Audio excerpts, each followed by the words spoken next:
Við ætlum að ræða pólitík næstu mínútur, styttist í sveitarstjórnarkosningar, afsögn þingmanns Viðreisnar fyrir helgi, hvers má vænta af vori til vinstri ásamt VG, hvernig skildi þessum prókjörum reiða af, við erum með Samfylkinguna sem gengur aðatkvæðaborðinu næstu helgi ef mér skjöplast ekki og nokkru síðar það Viðreisn hér í borginni.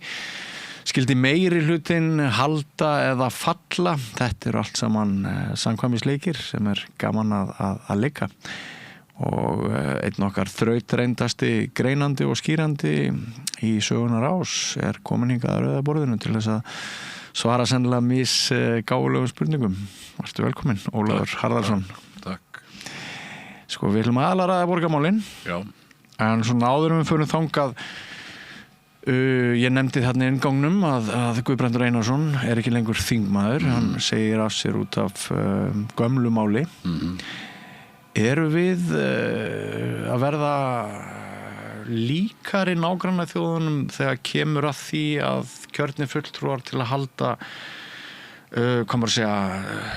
óröskuðum trúverðugleika þeirra eigin flokka eða þessu tilviki ríkisstjórnarinnar eins og hann segir í sinni skýringu, þá bara segir menn af sér. Já, það sko, afsagnir af þessu tagi eru náttúrulega ennþá mjög sjaldgæfur á Íslandi. Jú. Og mál af þessu tagi koma mjög sjaldan upp. Já. En það hefur sennilega rétt hjá þér og þetta hefur sennilega eitthvað aukist og þarna nú bara að ræða persónulegan harmleik en við erum að verða líkari í nágrannalöndunum með þetta. Já.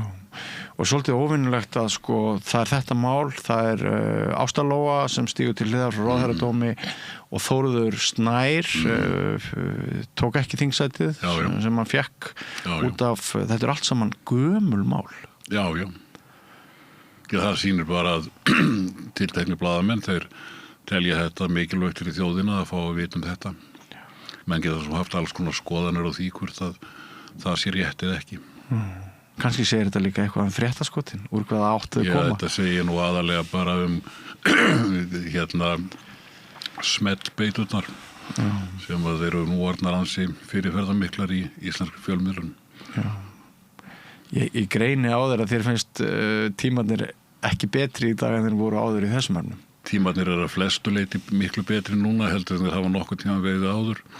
En ég ekki viss að þetta sé neitt sérstaklega til fyrirmyndar. Það hins vegar mikilvægt að þegar að að ræða pólitísk afglöp að þá sé farið almennilega ofan í það en hins vegar hvort að það eigi að vera eldast við eitthvað kusk á hvítflupan fyrir áratugum það hef ég miklar efasemdir en það eru auðvitað blaðamennir sem meta það mikilvægi þess. Já. Það náttúrulega ansi margt sem að taka hröðum breytingum. Við erum með valdamesta mann heimsins sem segir í opinberu bréfi að nú sé þannig komið fyrst hann hafi ekki fengið friðarverðlaun að áherslur hans á frið verði aðrar. Ég að tala Trump og þá frétt sem hefur skekið heimsbyggðin í dag.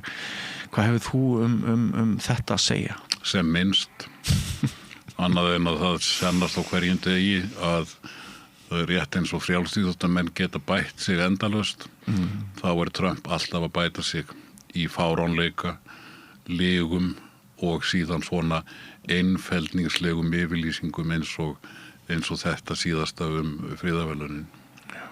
Hefur áhyggjur af Grænlandi?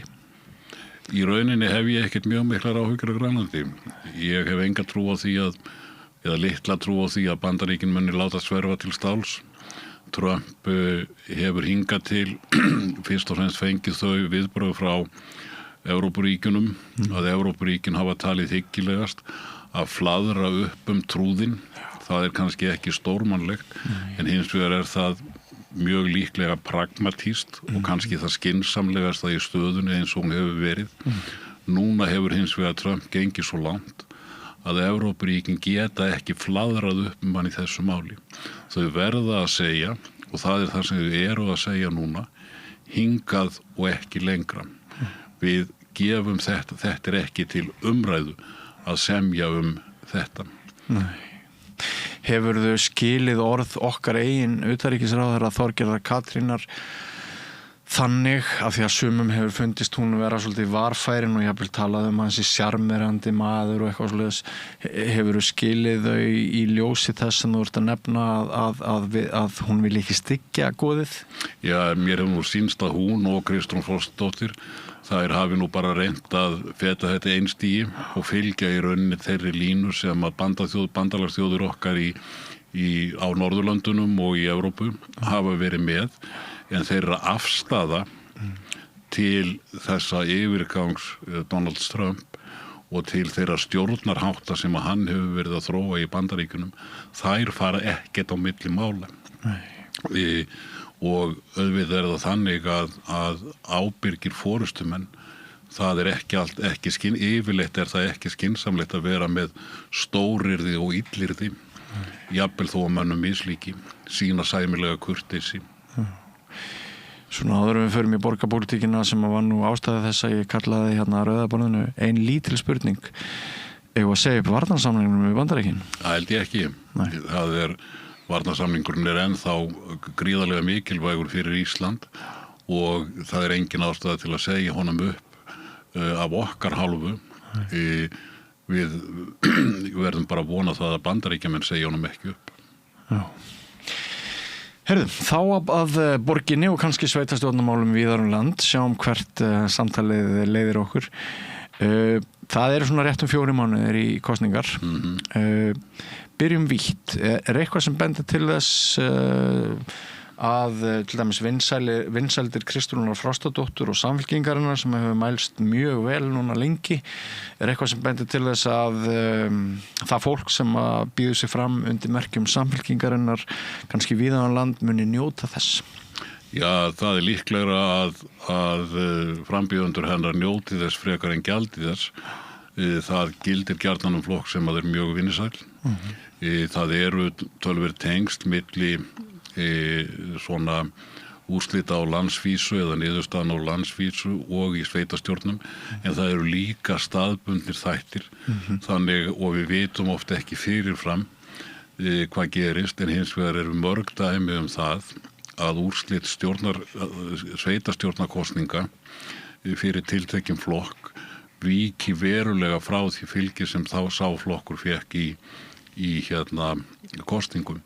Það hefur líka verið svona frekar tilhneiging í sveitarstjórnarkosningum að það sé svona frekar í þá áttina að ríkisstjórnarflokkar tapi, en það er mjög misjafnt hvort að það er eitthvað umtalsvert og það gerist auðvitað alls ekki í öllum sveitarfélögum.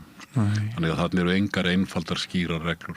Já, og núna sýnist manni sem ríkisstjórnin hafi ekki byrjunni steitt á neinu skeri, þannig að það er ekki það lítur að vera þannig ef ríkisstjórnin er í öldudal og er í erfiðu máli og það er kosið til sveitarstjórna, þá kannski er einhver lína á milli eða hvað?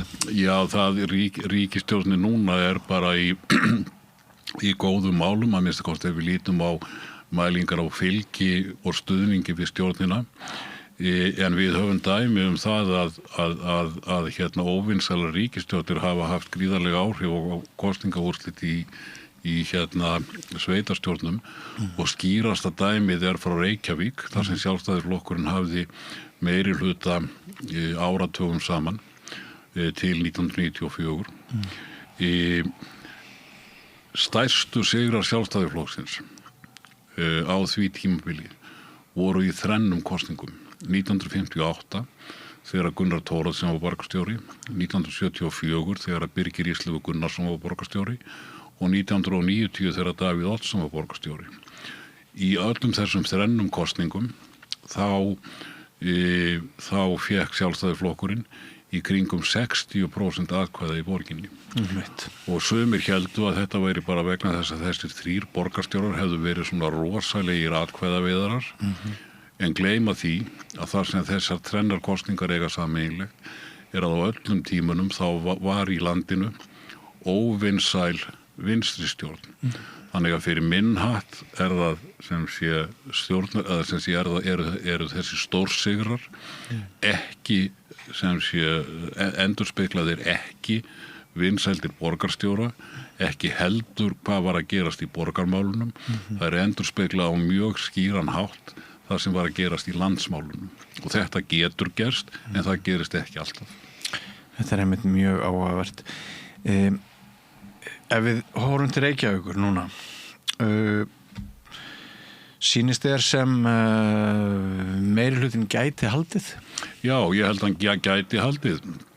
Við höfum náttúrulega ekki mikið fyrir okkur á þessu stigi máls. Við höfum, en ef við lítum á 3 síðustu kannanir, 2 hjá Gallup og 1 hjá Maskínu, að þá hafa meirihlutaflokkarnir verið að mælast í þeim könnunum með svona 44 upp í 47-8%. Samanlagt fengu þeir 49% í síðustu kosningum. Þeir eru meirihlutin fallin í öllum þessum 3 könnunum, en hins vegar er hann ekki svo skítfallin að hægt því að segja að það sé útilokað að núverandi meirihluti haldi velli. Í augnablikinu það náttúrulega ólíklegra heldur en hitt, en breytingar upp á einhver 5 eða 10% í kosningabaráttunni, það höfum við oft séð.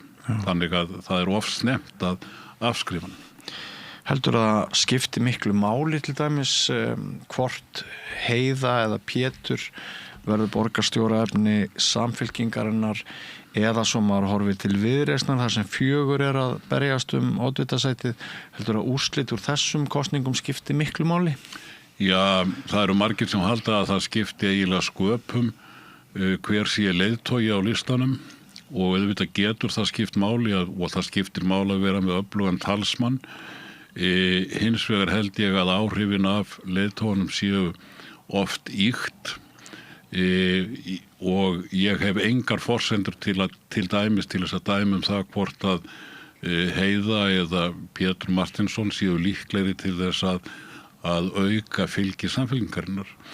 Og það sama á við þessa sem hafa boðið sér fram í leiðtogaprófkjörinu hjá Viðreisn, að ég hef engar forsendur til að meta það hvort að eitthvert þeirra sé líklegra til að skaffa fylgi heldur en hinir. Ég hef hins vegar séð þessa frambjóðendur í þáttum, sjónvarpsþáttum eða viðtölum, og svona fljótt á litið virðist þetta allt vera mjög frambærilegt fólk sem að hafi alla burði til þess að leiða lista með sæmilega farsælum hætti. Heldur það hafi enga forspá á úrslitin í leiðtogaprófkjöri Samfylkingarinnar að aðeins 2% borgarbúa nefndu í viðhorfskönnun hérna fyrir nokkrum vikum að hún væri þeirra borgarstjóraefni? Ég held að það eitt og sér hafi ekkert forspárgildi. Það eina sem gæti komið þar inn er ef að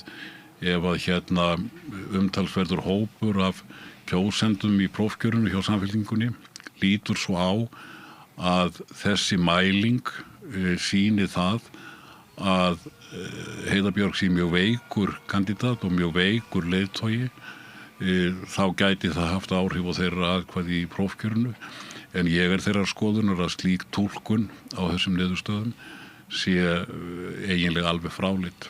Hún segir mjög lítið það hvort að Heiða sé líkleg til þess að skaffa atkvæðið ekki. Og það má kannski í þessu sambandi benda á það að í þessum 3 síðustu könnunum á síðasta ári eða í lok síðasta árs, þá var Samfylkingin að mælast með svona 23 upp í 26-7%. Samanborið við það að í síðustu borgarstjórnarkosningum fékk Samfylkingin 20%. Þannig að hún er að mælast núna hærra með Heiðu sem borgarstjóra heldur hún að var að mælast 22 með Dag sem borgarstjóra. Og ef við skoðum fylgi Samfylkingarinnar í Reykjavík úr kjördæmunum í alþingiskosningunum 2024, þá var fylgið í Reykjavík á þeim tíma svona 24-25%.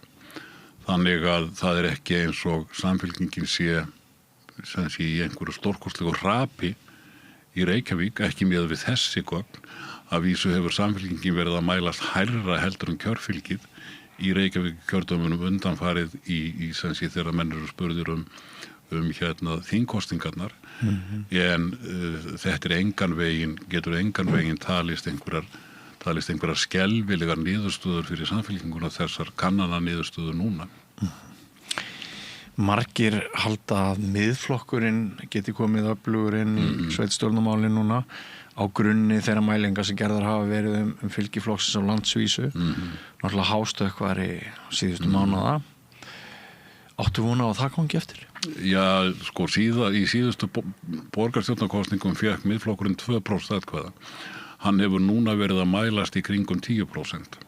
Og það náttúrulega allt og snemmt að segja hvort að það komi upp úr kössunum, ekki síst kannski ljósið þess að flokkurinn ekki ennþá búin að bjóða fram, en mér finnst eiginlega mjög líklegt að gott gengi Miðflokksins í skoðanakönnunum muni endurspeglast í því að flokkurinn fái umtalsvert fylgi, en við ættum kannski að athuga að hann var síðast í könnunum þingið að mælast með 21%, en í borginni í 10%, og það kann að vera mjög skiljanlegt vegna þess að mörg af þeim málefnum sem að Miðflokkurinn hefur verið að leggja áherslu á í þinginu eru kannski ekki endilega mál sem að mörgum borgarbúar telja í jafnríkum mæli að skipti máli að eigi sér röddi eða raddir, sterkar raddir í borgarstjórninni. En við vitum í rauninni ekkert þetta ennþá. Nei, en má áætla að hann geti helst ekki fylgi frá Sjálfstæðisflokki og Flokki fólksins? Það er það sem hefur verið að gerast varðandi þingið, að þessi vöxtur Miðflokksins til Alþingis, hann fékk 12% í þingkosningunum 24 og var núna síðast komin upp í 21 eins og ég nefndi, að langmest af því fylgi eða sterkustu fylgistraumarnir til hans hafa verið frá Sjálfstæðisflokknum og síðan dálítið minni frá Flokki fólksins. Og það eru mynstur sem við sáum líka sumpart í kosningunum 24, að það var svona greiðari samgangur milli þessara tveggja milli sem sé Miðflokksins og þessara tveggja flokka heldur en svona fylgistraumar milli Miðflokksins og allra annara flokka sem voru yfirleitt tiltölulega litlir. Ræðum aðeins þá flokka sem eru lengst til vinstri í borgarstjórn Reykjavíkur. Staða sósíalista var nokkuð sterk, Sanna Magdalena mjög vinsæll borgarfulltrúi og það voru margir sem horfðu til þess að þegar hún boðaði þarna, ég man nú ekki alveg hvenær það var, fyrir einhverjum mánuðum, þetta voru til vinstri. Það voru fyrir borgarstjórnarkosningarnar hér í kjölfar þess að sósíalistaflokkurinn klofnar einhvern veginn í tvennt og svona, ég vil nú bara segja það uppátt að það fæstir sem eiga von á því að sósíalistar muni fá einhverja stórkostlega kosningu í borginni, en það voru margir sem horfðu til þess að með sönnu myndu fylgja sig ekki bara VG heldur líka Píratar. Nú veitum við að Píratar munu ekki gera það og deila í gangi á milli VG og sönnu. Líf og Sanna, Líf segist hafa skilið að þannig að hjá VG að það hafi ekki verið frágengið að Sanna myndi leiða þetta afl sem að svona ég veit ekki hvernig ég á að lýsa því fyrir þér en svona gamal kunn einhver deilu sprungu þreita vinstri manna hugsa margir sko. Er þetta fljúgandi start eða er þetta hálfgett fíaskó? Ég held að þetta sé engan veginn fíaskó. Mér sýnist nú þetta að þessi ummæli hjá Líf sko og þessum aðrir í VG hafa sagt, það sé nú fullkomin stormur í vatnsglasi. það virðist vera alveg ljóst að Líf hefur rétt fyrir sér að það var ekki tekin formlega ákvörðun að Sanna yrði efst í þessu framboði og ekki heldur einu sinni það hvort að þetta yrði sameiginlegt framboð. En hins vegar hefur mér heyrst á öðrum sem að eru þarna í forystu hjá VG að það sé nánast frágengið varðandi við undirbúningin að Sanna eigi að vera efst og að það eigi að fara í þetta samstarf. En auðvitað það formlega séð háð því að það verði samþykkt á fundi hjá VG. En ég sé engin teiknum annað heldur en að VG-liðar muni samþykkja þessa niðurstöðu. En það að Líf skuli taka hennar slag, hún hefði getað sleppt í að svara þessari spurningu blaðamannsins á Vísi, ég held að það hafi fyrst komið fram á Vísi í gær, hún hefði getað eitt málinu, hún sagði að það bara, hún hefði haft svo margar aðra leiðir, aðrar en það að búa til núning. Já, hún sagði í einhverju viðtali að hún væri mikill formalisti. Formalisti, já. Og hún hefur náttúrulega alveg rétt fyrir það hefur ekki formlega ákvörðun verið tekin. En af hvernig hún gerir þetta er svo sem opin spurning en að þetta sé merki einhver djúpt eða klofning eða það að þarna sé nú komin dæmigert argaþrás og rifrildi vinstrimanna.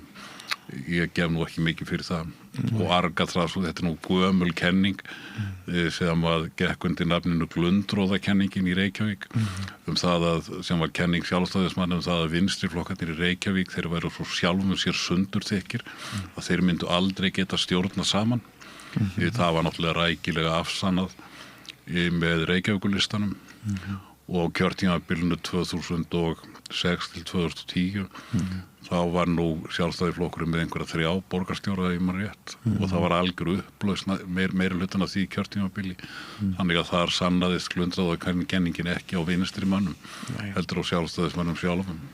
Já. En kemur óvart að Píratar eru ekki þarna borð? Það kemur mér mjög óvart og ég hef ekki séð neinar skýringar á því. Það sem gerðist auðvitað í síðustu alþingiskosningum var að þessi 3 flokkar sem samanlagt voru með milli 9 og 10% atkvæða, enginn þeirra komst inn á þing af því eru allir undir 5% þröskuldinum og fengu engin jöfnunarsæti.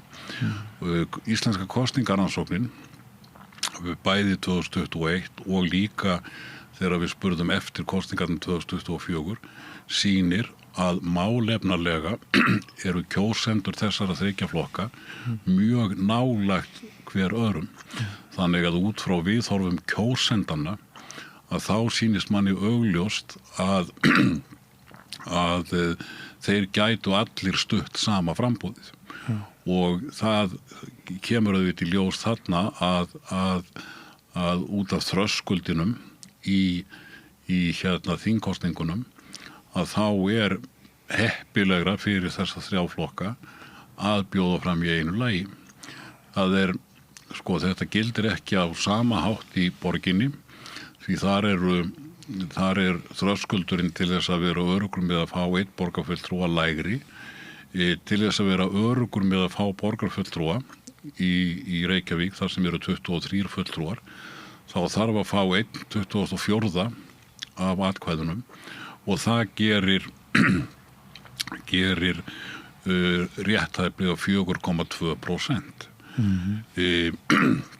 Það svo sem ekkert miklu lægra heldur en 5% þröskuldurinn en þó aðeins lægra og til viðbótar verður að nefna að jafnvel þó fáir eða flokkur fáir minna en 4,2% þá á hann samt sem áður möguleika á því að koma inn borgarfulltrúa.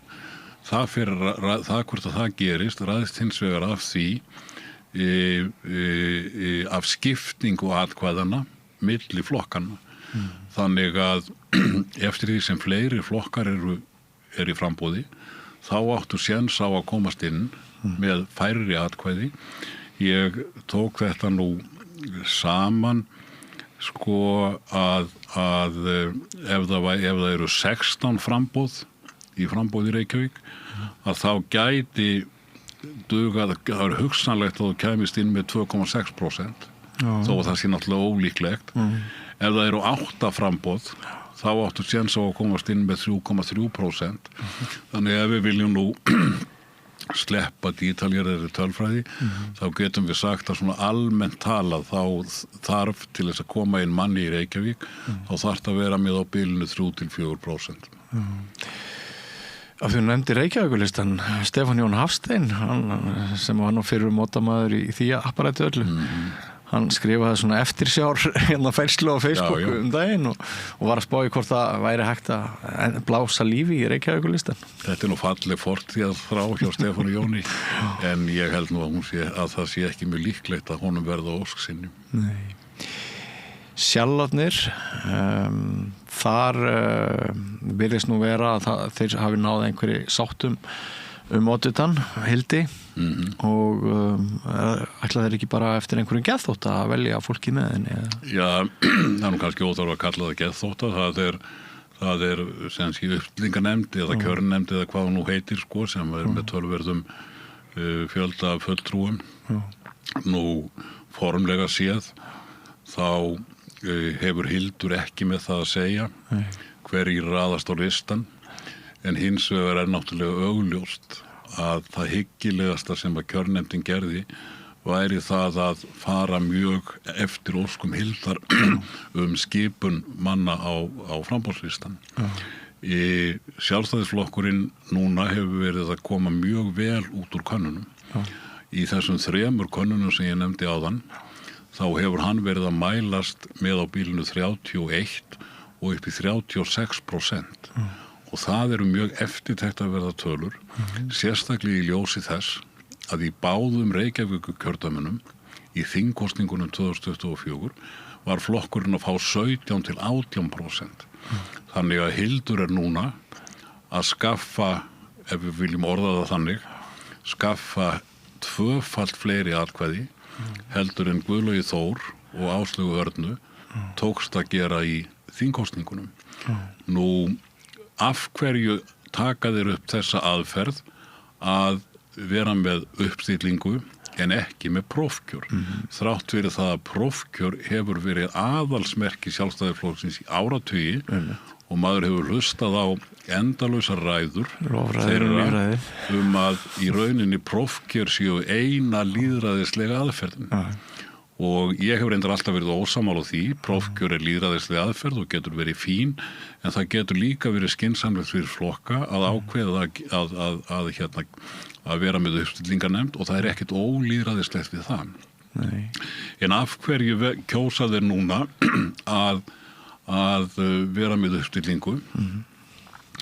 Sko, Hildur vil kannski ekki segja það, en það vita náttúrulega allir sem vilja vita að mjög margir og meðal annars leiðtogar annarra flokka í borgarstjórninni hafa núna í mörg ár talið að borgarstjórnarflokkur Sjálfstæðisflokksins hafi verið svo sjálfum sér sundurþykkur menn tala 2 eða 3 fylkingar inn í borgarstjórnarflokknum. Glundróðakenningin. Í rauninni glundróðakenning inn í borgarstjórnarflokki Sjálfstæðisflokksins og nú skal ég ekkert segja það hvort að þetta skilur að hver miklu leyti þetta er rétt eða rangt, en þetta hefur verið ímyndin og þetta hefur fælt leiðtoga annarra flokka í borgarstjórninni frá því að vilja vinna með Sjálfstæðisflokknum.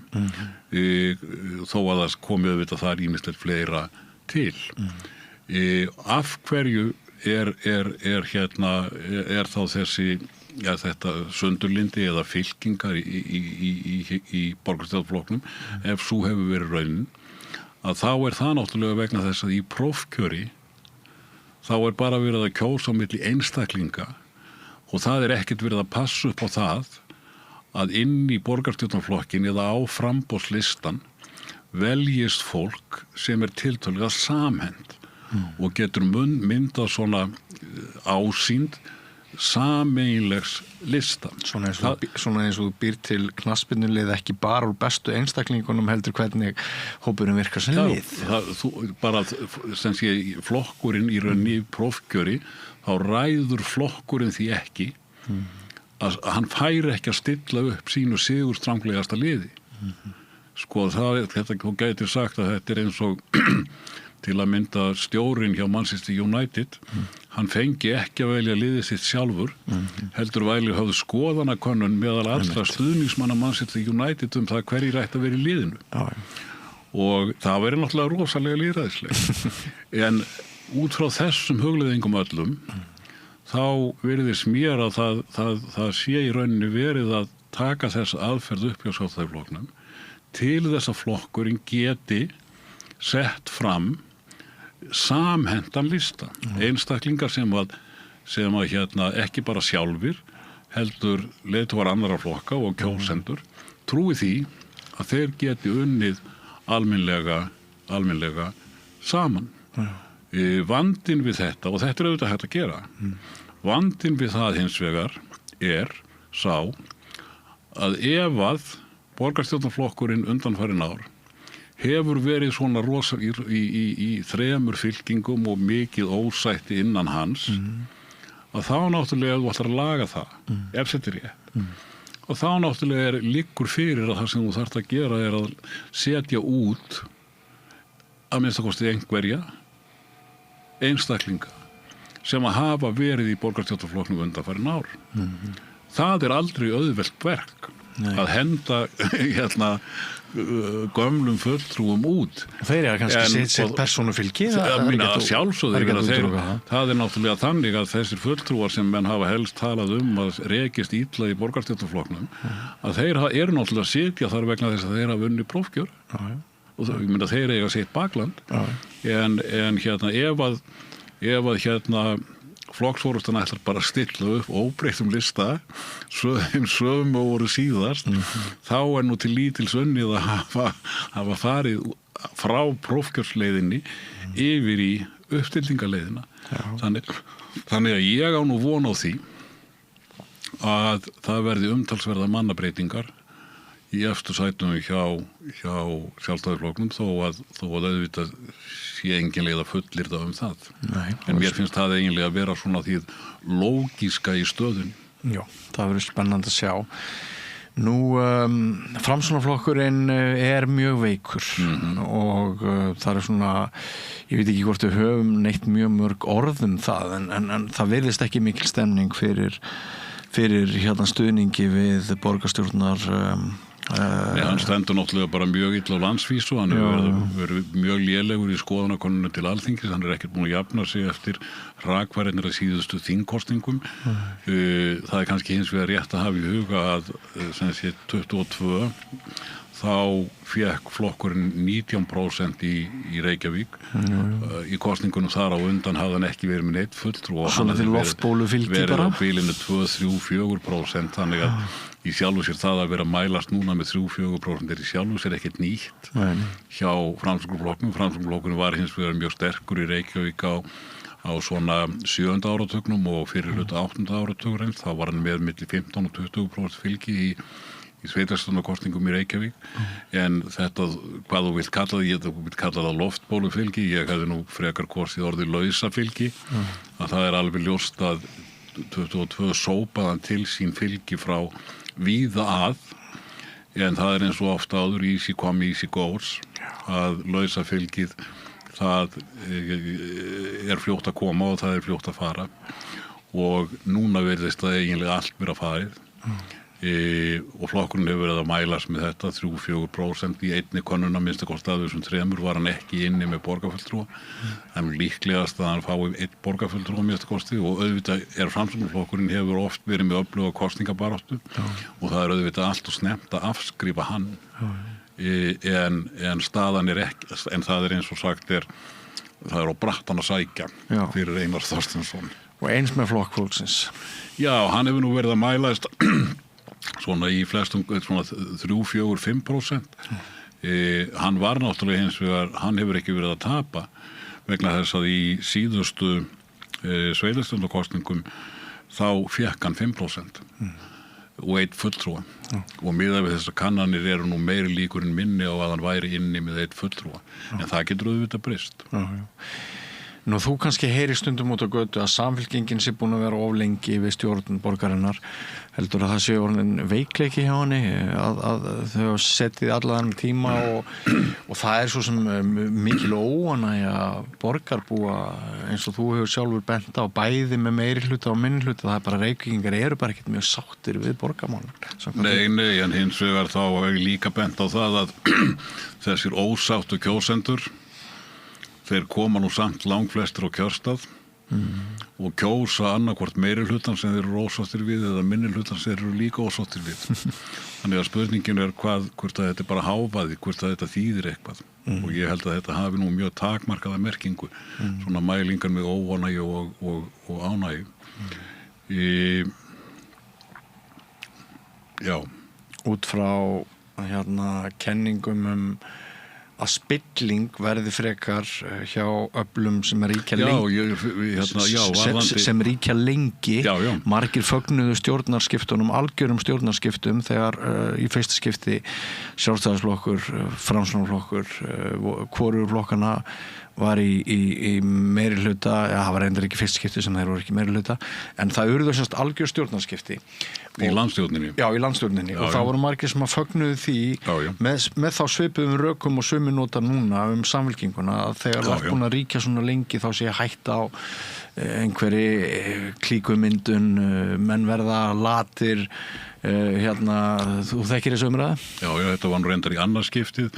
Núna síðast að Framsóknarflokkur og Sjálfstæðisflokkur voru báðir utan stjórnar í einu. Fyrra skipti var 2009 þegar Jóhannestjórnin var mynduð. En í öllum öðrum tilvikum hafa annarkvort Sjálfstæðisflokkur og Framsóknarflokkur verið í ríkisstjórn í landstjórninni og oftast báðir. Það sem þú ert að tala með þreytu á Samfylkingunni í rauninni alþekkt í stjórnmálafræðinni. Þetta kallað stundum valdþreyta, á enskunni cost of ruling eða kostnaðurinn við það að vera í stjórn, og það sem sé hefur nú mjög oft sem sé verið flokkum ekki til framdráttar að hafa setið mjög lengi við völd. Þó höfum við, ef við lítum á undantekningarnar, það að segja flokkar sem hafa setið áratugum saman við völd, þá kemur í hugan kratastjórnirnar á Norðurlöndunum, í Noregi, Svíþjóð og Danmörku, alveg fram undir 1980, að 50, 60, 70 árin þar á undan, eða 60, 50, 60 árin, þá höfðu kratarnir nánast alltaf verið í stjórn. Ef við skoðum Ísland, þá hefur Sjálfstæðisflokkurinn eða sem sé verið í stjórn langmestan hluta lýðveldistímans. Og það kannski að bitna á honum núna. Í Skandinavíu gerðist það hins vegar á árunum í kringum 1980 að þessu einveldi kratana lauk og síðan þá hefur rauða blokkin og bláa blokkin sem oftast sem sé mynda meirihluta, að þær hafa í þessum öllum löndum verið svona álíka lengi við völd, og margir telja það miklu heppilegra að svona með reglulegu millibili sé skipt stjórnarherra. Og það hefur reyndar verið að gerast í veröldinni síðustu árin, því að ef við skoðum þingkosningar þá hef ég séð athuganir á því alveg frá 1945 að tilhneigingin til þess að stjórnarflokkar á hverjum tíma tapi einhverju fylgi í kosningum frekar en að þeir græði samanlagt, að hún hefur verið fyrir hendi allan þennan tíma. En hins vegar síðustu 10, 20, 30 árin hefur þessi tilhneiging farið mjög vaxandi, og til að mynda núna 24 þegar að fráfarandi ríkisstjórn var raskelt rækilega hér á Íslandi og fekk í rauninni og varð að búa við mesta tap sem nokkur ríkisstjórn hafði orðið fyrir utan Jóhannestjórnina 2013 sem var tapaði álíka miklu og núverandi stjórnarflokkar. En það var kosið mjög víða í heiminum 2024 og það var svona undantekningalítið að stjórnarflokkum var grimmilega refsað. Og það segir okkur það að þarna á ferðinni ákveðin tilhneiging þar sem að það ekki endilega verið að meta hvort að stjórnirnar hafi staðið sér vel eða illa því að það væri nú kannski skrítið ef að allar þessar stjórnir í öllum þessum löndum hefði svo staðið sér svo rosalega illa að það væri svona skynsamlega ástæða til að refsa þeim öllum. En þarna kemur inn þessi spurningum valdþreytu það að kjósendur eru kröfuharðir. Þeir heimta það að stjórnirnar skaffi og stundum eru kröfundar kannski óraunhæfar. En auðvitað á þetta við samfylkinguna sem búin að vera meir og minna hryggjarstykkið í meirihlutum í Reykjavík alveg frá stofnun 99 og í rauninni þessi kjarni sem að myndað hana áður í Reykjavíkurlistanum. Þannig að Sjálfstæðisflokkurinn hefur náttúrulega verið í eyðimerkurgöngu í Reykjavík frá 1994 til nútímans með undantekningum á tímabilinu 2006 til 10. Róstusömmum undantekningum? Róstusömmum undantekningum og það mjög skiljanlegt að sjálfstæðismenn séu orðnir óþolinmóðir með að komast í stjórnina í borgarstjórnar meirihlutann. Hins vegar náttúrulega féllu ýmsir meirihlutar eftir 2010 fallið en Degi B. Eggertsssyni tókst bara alltaf að mynda nýja meirihluta. Já. Alltaf minna fylgi einhvern veginn. Já, það var nú ekki alltaf minna, það rokkaði nú eitthvað fylgi samfylkingarinnar Degi tókst alltaf að mynda meirihluta og fá þá nýjan flokk eða hvernig það nú var. Og partur af því var auðvitað til dæmis augljóslega 2022 að foringjum hinna flokkana eða einhverja annara flokka leist ekki á það að fara í meirihluta með Sjálfstæðisflokknum. Og það var þegar Einar sagði til þess að geta mynda meirihluta í Reykjavík þarf að kunna að telja upp í 12.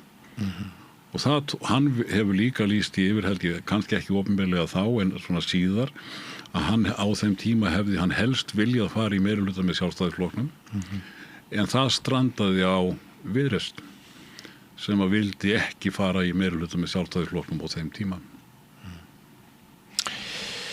Einmitt, heyrðu, Ólafur, það verður spennandi að sjá hvernig mál þróast á næstu vikum og ég held að það sé allar líkur á því að við verðum að minnstakosti með vikulega umfjöllun hér sveitarstjórnarmálin eða upptakt þeirra. Kæra þakkir fyrir komuna. Þakka þér. Og við höldum áfram, göngum götuna aðeins lengra, ekki fara langt, kæru hlustendur og áhrifundur. Ég heiti Kristinn Sigmundsson og styð Samstöðina. Samstöðin óháð sjónvarpsstöð sem fjallar þjóðfélagsmál á vandaðan og yfirvegaðan hátt. Ég skora á ykkur að styðja hana með því að gerast áskrifendur. Samstöðin ómissandi.